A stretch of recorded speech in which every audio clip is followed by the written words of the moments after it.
o que ficou famoso esse ano aí foi o filme lá, né? Que eles refizeram, né?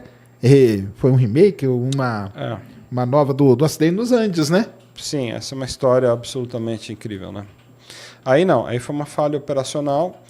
Era um avião da Força Aérea Uruguaia que foi alugado para levar um time de rugby uruguaio para jogar contra um time de rugby em Santiago do Chile.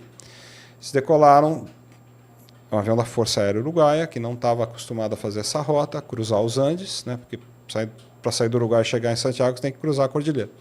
Não que é chatinho, hein? Que não é brincadeira. Eu estou ligado. Né? E aí o tempo estava ruim, eles pousaram, tinham que decolar, o pessoal enchendo a paciência, não, precisamos chegar, tem o jogo e tal. Eles pernoitaram em Mendoza, se não me engano, e aí no dia seguinte acordaram e falaram, o tempo não está muito bom, mas vamos mesmo assim. Aí decolaram e erraram a navegação. Caramba. E entraram voando no meio das montanhas, achando que estavam num ponto, quando de fato não estavam. E aí entraram voando nas montanhas. Esse é um acidente que me fascina desde que ele aconteceu e eu tenho uma ligação pessoal com ele porque minha mulher é uruguaia. Caramba. E eu há 26 anos passo as férias no Uruguai. Então eu estava o ano passado lá, cheguei no primeiro dia para passar o verão lá e tal. E aí a minha mulher falou, vamos ver um filminho? Eu falei, claro, vê o que está passando. E aí o que estava passando? Era justamente o acidente dos Andes. Caramba! E aí eu vi o filme muito bem feito. E acabou que eu não vi, sabia? Esse novo aí. Eu vi aquele antigo lá. Mas esse novo tá bem melhor? Aqui, a cadeira deu uma... Pronto. E aí eu assisti... Agora tá ok. Aí eu assisti esse filme, que é muito bem feito, porque eu li 18 livros sobre esse acidente.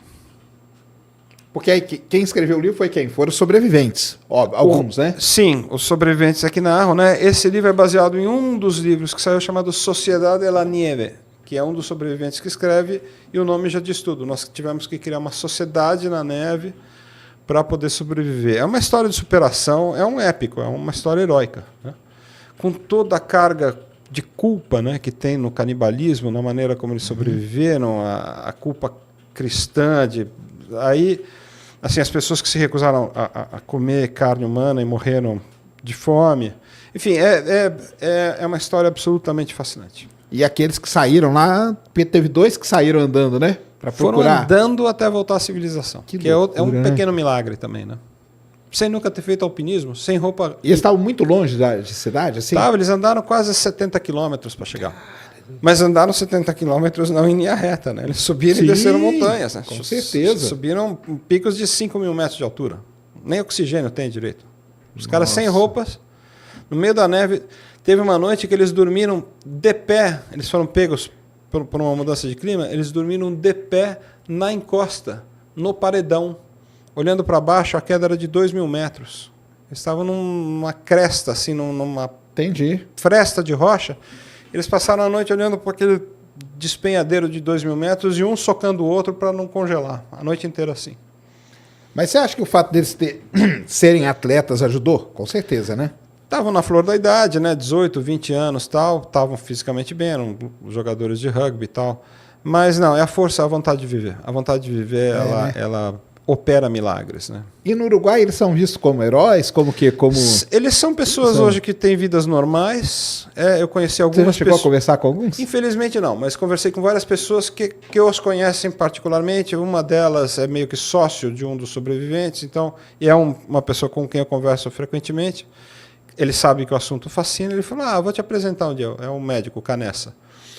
E aí ele falou, sabe, eles conseguiram sobreviver a tudo isso. Porque depois o grande drama foi a não aceitação, né, no retorno para a sociedade daquilo que eles tinham feito para sobreviver.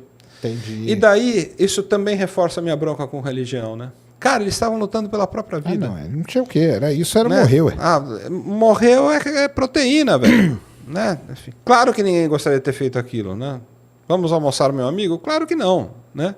Mas se era o único instrumento para garantir a sobrevivência, qual que é a diferença, por exemplo, de uma doação de órgãos? Claro. Aí entra a culpa da fé, né? Não.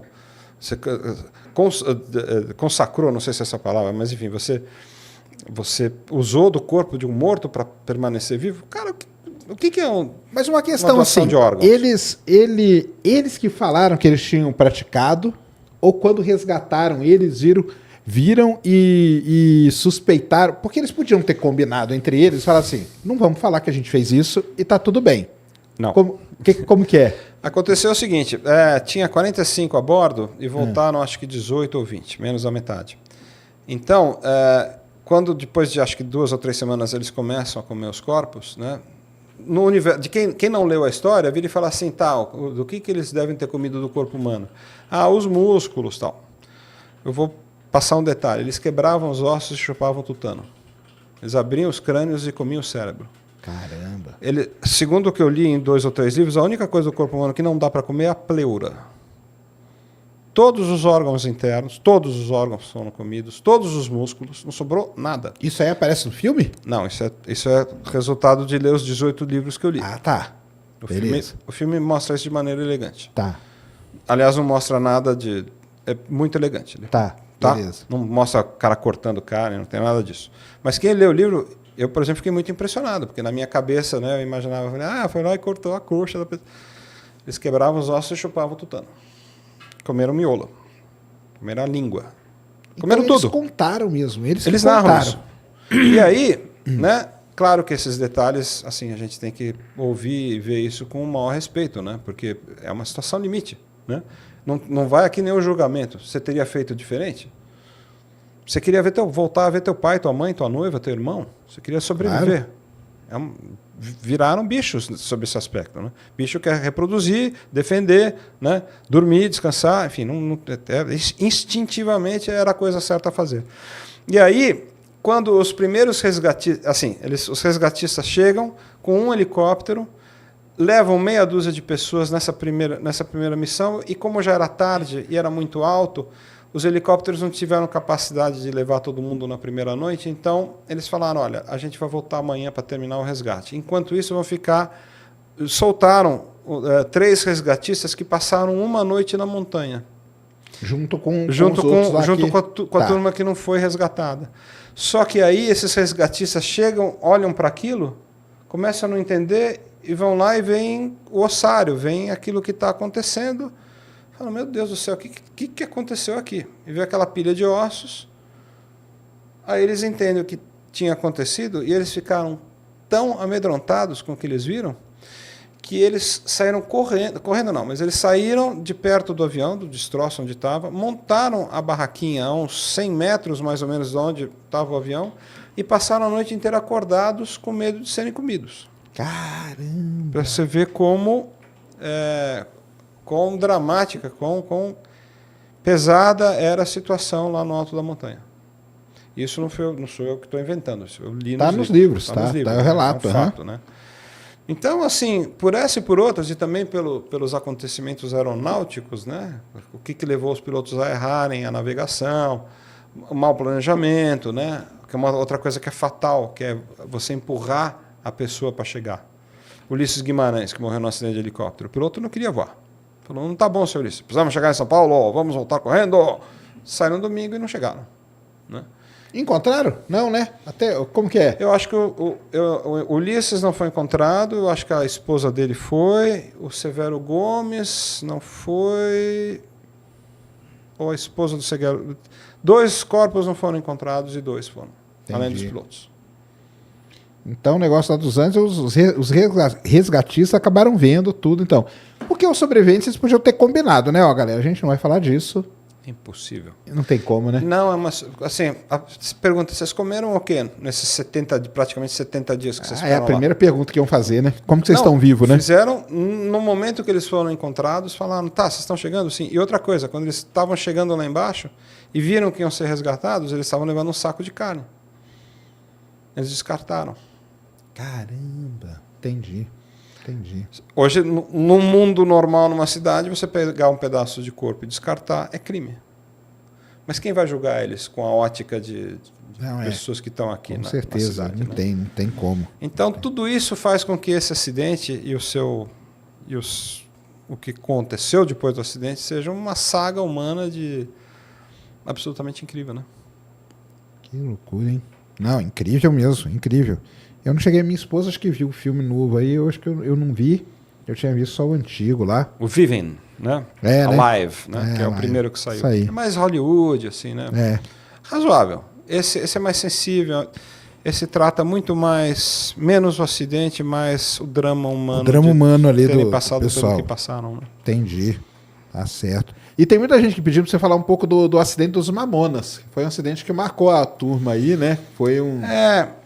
Para mim esse é um acidente trágico por várias razões. Primeiro porque eu gostava muito da banda, gosto até hoje. Eu ouço Mamonas Assassinas muito, assim. Estavam no auge, né, cara? Uma banda que durou tão pouco tempo, Sim. né? Triste Muito, demais, foi né? Eles eram, eu ainda acho muito bom o som, gosto muito. Segundo, que eu decolei naquele dia. Era um domingo, eu decolei no domingo, fui para a França naquele dia. Então, eu voei nesse dia. Então, assim, o Brasil ainda estava em trânsito, comovido. A gente saiu numa viagem de trabalho para Paris, eu e o Omar Fontana. A gente estava indo para Airbus nesse dia. Você ficou sabendo só quando chegou lá? Não, aí é um fato pessoal. Eu namorava uma menina que era repórter, ela foi a primeira a chegar lá. Caramba! E aí... Mas lá, você diz na Serra? Na Serra. Na Serra? Caramba! E aí, cara... Que terrível. Então, assim, foi tudo meio pessoal, assim, e ela me ligou aos prantos depois, porque ela subiu, viu tudo aquilo, reportou e tal. Nossa, ela viu os copos, aquela coisa toda. E viu tudo aquilo. Ela chegou antes do resgate. Nossa. Acho que 3, 4 horas da manhã ela estava lá em cima. Estava lá no local. Ela era uma repórter, é uma grande repórter até hoje, uma pessoa famosa e tal, mas... E ela conseguiu, junto com o cinegrafista, subir lá às 5 horas da manhã. Ela estava lá. Antes do sol raiar, ela já chegou e viu tudo aquilo. Então, a narrativa dela foi uma coisa muito impressionante. E foi um erro difícil de entender, porque os pilotos tinham uma certa experiência, né? Foi erro de quê? De comunicação ali? Na verdade, foi uma série de erros. O erro principal foi que, quando você faz uma arremetida, você tem a carta de arremetida que diz o que você tem que fazer. Altitude, proa, tempo que você vai voar nessa proa, velocidade, qual o procedimento. Chega em tal altitude, chama a torre, papapá, e Guarulhos, né, foi comunicado e deu a instrução, né, curva direita. E aí houve o controlador não foi assertivo em relação a ver o que estava acontecendo, o jato entrou em curva à esquerda e voou de encontro à serra, né, ao terreno. Que é um erro que é difícil de entender por que aconteceu. Mas aí entendeu errado? Foi isso, então? Cara, ou não dá para saber? É difícil de entender o porquê que ele fez aquilo, mas aí a gente tem que levar em consideração fadiga, né, a vontade de chegar, pouco repouso, talvez... Numa análise criteriosa, você analisa 59 mil fatores para chegar à conclusão. Resumo, uma tragédia horrorosa com uma causa muito banal, que acontece não é no aeroporto dos Cafundós da Serra, né? Guarulhos. Exato. Você fala, pô, se nunca pousou em Guarulhos, vou ver, eu não tenho esses dados, mas provavelmente cada tripulante dos dois que estavam na cabine devia ter pelo menos 50 operações em Guarulhos, ou 500 operações em Guarulhos. Entendeu? E aí ele não pode... Não, porque a torre, você falou que ela falou certo. Sim, a instrução é a curva direita, né? A curva direita. A remeta suba para altitude tal, que eu não lembro mais, inicie curva direita e entra no procedimento padrão de arremetida. Entendi. Falou, siga a receita do bolo. O cara falou, beleza. Pegou a receita do omelete, aplicou. E esse tem caixa preta, foi recuperada e tudo, né? Ele não tinha o CV, eu acho que ele não tinha o CVR, que é o Cockpit Voice Recorder. O que tem é a gravação do solo com o piloto. Entendi. Posso estar enganado, mas eu nunca vi o CVR. O que eu lembro é que eu trabalhava numa empresa que fazia comercialização do Learjet, né? Que era um modelo, Lima Serra Delta, era um Learjet 25, que era um avião envolvido no acidente. E como eu trabalhava com uma pessoa, por sinal vou almoçar com ele domingo, mas eu trabalhava com uma pessoa que vendia os Learjets no Brasil, ele teve acesso a toda a investigação e tal, e ficou comprovado que a desaceleração do jato no impacto foi de 62 gravidades. Nossa Senhora! Só para você ter uma ideia, as poltronas que mais resistem à desaceleração são 16 gravidades. Que é isso? Então foi 4 vezes mais do que o limite máximo que uma estrutura pode aguentar. O corpo humano já fica mais de 10 G, já é horroroso. Foi 62. Então o estado da destruição foi devastador. Mas por quê? Tava tão rápido assim? Estava rápido e bateu no tipo terreno. um paredão, assim. Não é um paredão, mas assim... Por exemplo, teve um Boeing da Transbrasil que caiu em 1980 em Florianópolis. Mas ele entrou voando numa montanha, mas ele primeiro começa a perder energia quando a asa começa a bater em árvores. Então você começa a ter uma dissipação, uma troca de energia, né? Tá. Aí ele realmente, aí quando pega na árvore ele perde o eixo, aí ele começa a fragmentar. Mas aí não é tantos dias assim, né? Não é tantos dias assim, porque você vai perdendo energia Claro. nesses impactos sucessivos, e nesse acidente da Transbrasil, no final tinha 58 a bordo, morreram 55, escaparam 3 com vida. Caramba. Mas é um avião que entrou voando numa montanha.